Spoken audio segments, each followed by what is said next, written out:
Saudara-saudariku yang terkasih, salam sukacita untuk kita semua. Sudah kita memberi senyum hari ini, Minggu 7 September 2025. Hari Minggu biasa ke-23, sekaligus hari Minggu Kitab Suci Nasional. Kita awali permenungan kita dengan tanda kemenangan Kristus dalam nama Bapa dan Putra dan Roh Kudus. Amin.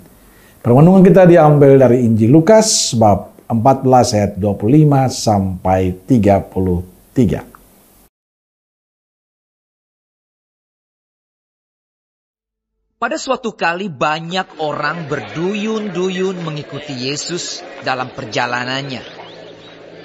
Sambil berpaling ia berkata kepada mereka, "Jikalau seorang datang kepadaku dan ia tidak membenci bapaknya, ibunya, istrinya, anak-anaknya, saudara-saudaranya laki-laki atau perempuan, bahkan nyawanya sendiri, ia tidak dapat menjadi muridku.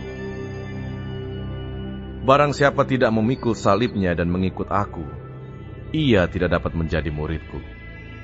Sebab siapakah di antara kamu yang kalau mau mendirikan sebuah menara tidak duduk dahulu membuat anggaran biayanya?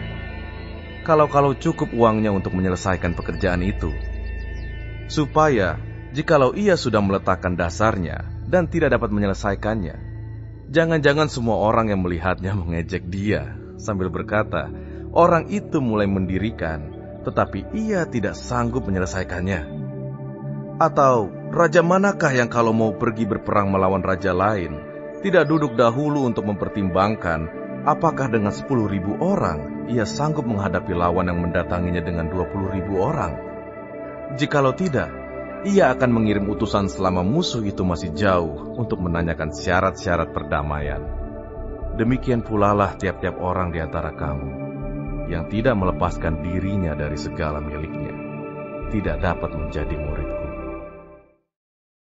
Saudaraku yang terkasih, Injil hari Minggu ini bicara tentang bagaimana menjadi murid Yesus yang sesungguhnya.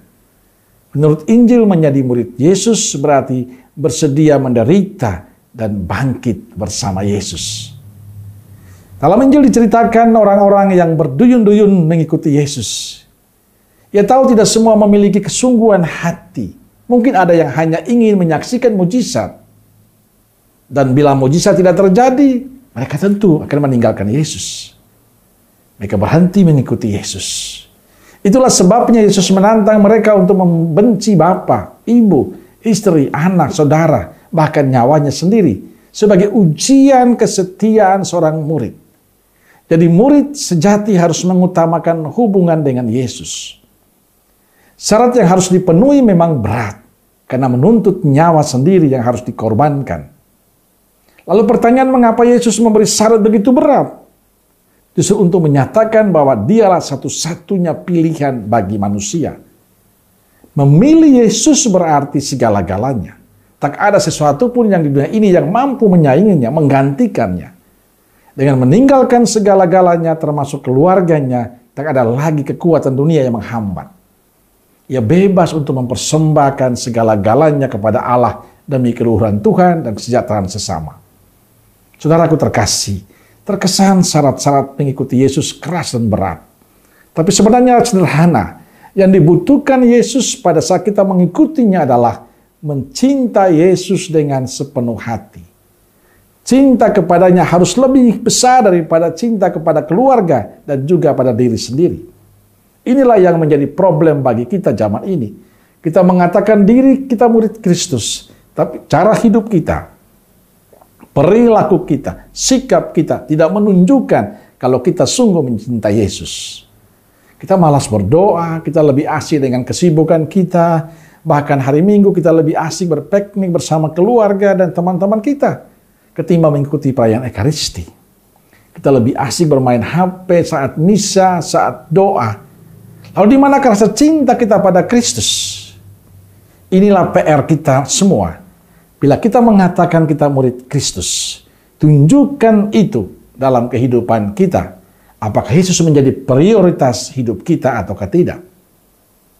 Saudara-saudariku terkasih, menjadi murid Yesus orang harus meninggalkan segala kalkulasi, meninggalkan perhitungan-perhitungan, dan hanya berserah saja pada Yesus. Menjadi murid Yesus betul-betul harus bebas dari ikatan. Ia harus melepaskan diri dari ikatan harta benda, lepas dari pengaruh ikatan saudara atau saudara. Memang ini tidak mudah, tapi itulah yang harus kita perjuangkan dalam kehidupan kita sebagai murid Yesus. Saya berharap sabda Tuhan hari ini menyadarkan kita semua bahwa sebagai murid Yesus, kita harus memiliki prioritas hidup yang pertama dan utama, yakni Yesus. Caranya adalah dengan terus mendekatkan diri kepada Tuhan dalam doa-doa kita, dalam ekaristi, dalam permenungan sabda. Sibuk apapun kita selalu punya waktu untuk Yesus. Kenapa? Karena dialah yang pertama dan utama dalam kehidupan kita. Dan percaya, dikala kita menempatkan Yesus di atas segala-galanya dengan terus membangun relasi bersama Dia, berkat, sukacita, damai akan senantiasa dilimpahkan kepada kita. Amin.